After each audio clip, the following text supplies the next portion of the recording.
Assalamualaikum warahmatullahi wabarakatuh. Perkenalkan, nama saya Arden Agung Nugraha. Ini 190402-175. Di sini saya akan menjelaskan tentang analisa Markov. Pertama, kita masuk ke penjelasan. Model Markov adalah model stokastik yang digunakan untuk memodelkan sistem yang berubah secara acak, di mana diasumsikan keadaan atau state yang akan datang bergantung hanya pada keadaan sekarang dan tidak bergantung pada urutan kejadian event yang mendahulunya. Terdapat 4 model Markov yang digunakan pada kondisi berbeda seperti berikut ini. Ada sistem otomatis, yaitu Markov Chain, dan Hidden Markov Model. Selanjutnya ada sistem terkendali, yaitu Markov Decision Process, dan Partially Observable Markov Decision Process. Sini saya akan menjelaskan tentang Markov Chain. Model Markov paling sederhana adalah rantai Markov atau Markov Chain. Rantai Markov memodelkan state dari sebuah sistem dengan perubahan acak yang berubah terhadap waktu. Pada situasi ini, properti Markov menyarankan bahwa distribusi untuk berubah bergantung hanya pada distribusi state sebelumnya. Selanjutnya, Hidden Markov Model. Model Markov tersembunyi adalah rantai Markov untuk sistem dengan state yang hanya teramati secara parsial atau partially observable. Dengan kata lain, pengamatan berhubungan dengan state dari sistem. Namun secara umum tidak cukup untuk memastikan secara cermat state tersebut. Algoritma pada model Markov tersembunyi antara lain algoritma Viterbi dan Baum-Wells.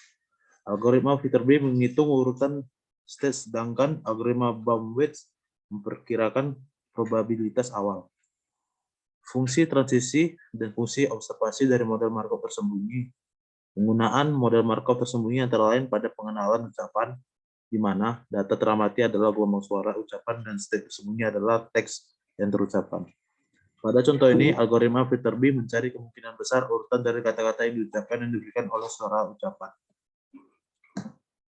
Selanjutnya, Markov Decision Process, di mana proses keputusan Markov adalah rantai Markov dengan transisi state yang bergantung pada state sekarang, dan sebuah vektor aksi yang diterapkan pada sistem. Umumnya, proses keputusan Markov digunakan untuk menghitung sebuah kebijakan dari aksi yang akan memaksimalkan beberapa utilitas dengan memperhatikan keuntungan yang diperkirakan. Proses keputusan Markov berhubungan erat dengan reinforcement learning dan dapat dikerjakan dengan iterasi nilai dan metode yang sesuai. Selanjutnya ada Partially Observable Markov Decision Process atau POMDP. POMDP adalah proses keputusan Markov yang mana state dari sistem hanya teramati sebagian. Proses keputusan Markov ini digunakan antara lain pada pengendalian agen atau robot. Selanjutnya, analisis rantai Markov adalah suatu metode yang mempelajari sifat-sifat suatu peubah pada masa sekarang yang didasarkan pada sifat-sifatnya di masa lalu dalam usaha menaksir sifat-sifat peubah tersebut di masa yang akan datang. Model rantai Markov dikembangkan oleh seorang ahli Rusia, A.A. Markov pada tahun 1896. Pada analisis Markov, yang dihasilkan adalah suatu informasi probabilistik yang dapat digunakan untuk membantu pembuatan keputusan. Konsep dasar analisis Markov adalah state dari sistem dari atau state transisi. Sifat dari proses ini adalah jika diketahui proses berada dalam suatu keadaan tertentu, maka peluang berkembangnya proses di masa mendatang hanya bergantung pada keadaan saat ini dan tidak tergantung pada keadaan sebelumnya. Dengan kata lain, rantai Markov adalah rangkaian proses kejadian di mana peluang bersyarat kejadian yang akan datang tergantung pada kejadian sekarang. Informasi yang dihasilkan tidak mutlak menjadi suatu keputusan karena sifatnya yang hanya memberikan bantuan dalam proses pengambilan keputusan. Selanjutnya adalah syarat dalam analisis Markov. Beberapa syarat yang harus dipenuhi pada analisis Markov adalah sebagai berikut. Yang pertama, jumlah probabilitas transisi untuk suatu keadaan awal dari sistem sama dengan 1. Yang kedua, probabilitas tersebut berlaku untuk semua partisipan dalam sistem. Yang ketiga, probabilitas transisi konstan sepanjang waktu. Yang keempat, kondisi merupakan kondisi yang independen sepanjang waktu. Selanjutnya ada contoh penerapan. Yang pertama ada prediksi pertumbuhan pasar jus. Sebuah perusahaan jus merek A menguasai 20% pasar jus. Mereka berencana untuk meningkatkan penjualan dengan meningkatkan produk mereka dan mengkaji efektivitas dari peningkatan produk tersebut. Misalkan dari kajian yang dapat kesimpulan sebagai berikut. Bila produk A diiklankan selama 1 minggu, maka seseorang yang menggunakan merek A akan tetap menggunakan produk A. Dengan probabilitas 90%, seseorang yang tidak menggunakan merek A akan menggunakan merek A dengan probabilitas 10%. Pertanyaan, buatlah kurva prediksi pertumbuhan pasar jus merek A dalam 1 minggu, 2 minggu, dan seterusnya. Masalah ini adalah masalah sederhana dapat diselesaikan dengan cara sederhana, yaitu menggunakan rumus matematis, dapat juga diselesaikan dengan model Markov. Ini kita menyelesaikannya dengan rumus matematis. Yang pertama, asumsi jumlah konsumen adalah 1000.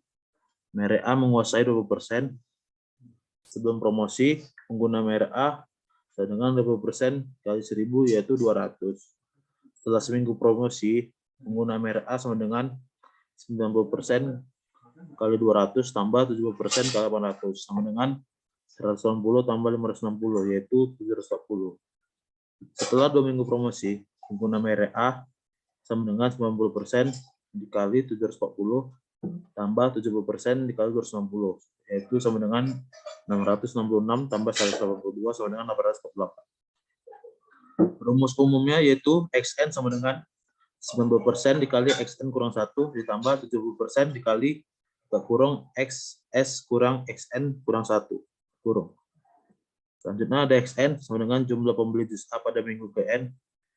Selanjutnya ada XN kurang 1 yaitu jumlah pembeli jus A pada minggu ke-N1. Yang terakhir ada S sama dengan jumlah seluruh konsumen jus. Baru kita menyelesaikannya dengan model Markov.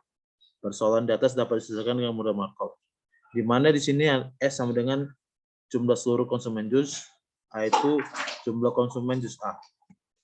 Di sini ada gambar penyelesaiannya. Selanjutnya ada proses transisi jika dinyatakan dalam tabel adalah sebagai berikut. Di mana dari S yaitu jumlah seluruh konsumen jus itu 0,3, baru dari A jumlah konsumen jus itu 0,1. Selanjutnya yang ke A dari S itu 0,7, baru ke A dari A itu 0,9. Matriks transisi A dan kondisi awal B0. Kita dapat persamaan sama dengan A sama dengan 0,3 kali 0,9, 0,7 kali 0,1. Sama dengan P0 sama dengan 800, 200 pangkat T.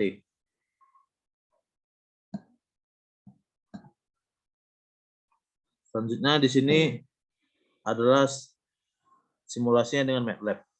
Di sini didapat kurva sebagai berikut. Di mana di sini adalah perkembangan konsumen jus merek A model Markov. Ini dia per minggu, di mana di minggu ke-0 sampai minggu ke-1 dia naik dari 740, minggu 2 dia naik 848, minggu ke-3 dia naik 870, dan minggu ke-4 dia naik 874.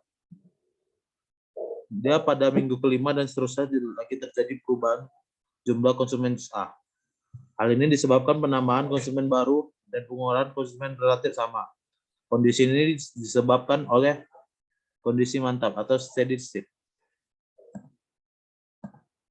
Jadi kesimpulan model Markov dapat digunakan untuk menganalisis sistem di mana dalam tersebut terdapat proses transisi dari satu state ke state lain dengan probabilitas transisi dapat diketahui dari survei. Sekian hasil penjelasan saya. Jika ada salah kata, mohon dimaafkan. Assalamualaikum warahmatullahi wabarakatuh.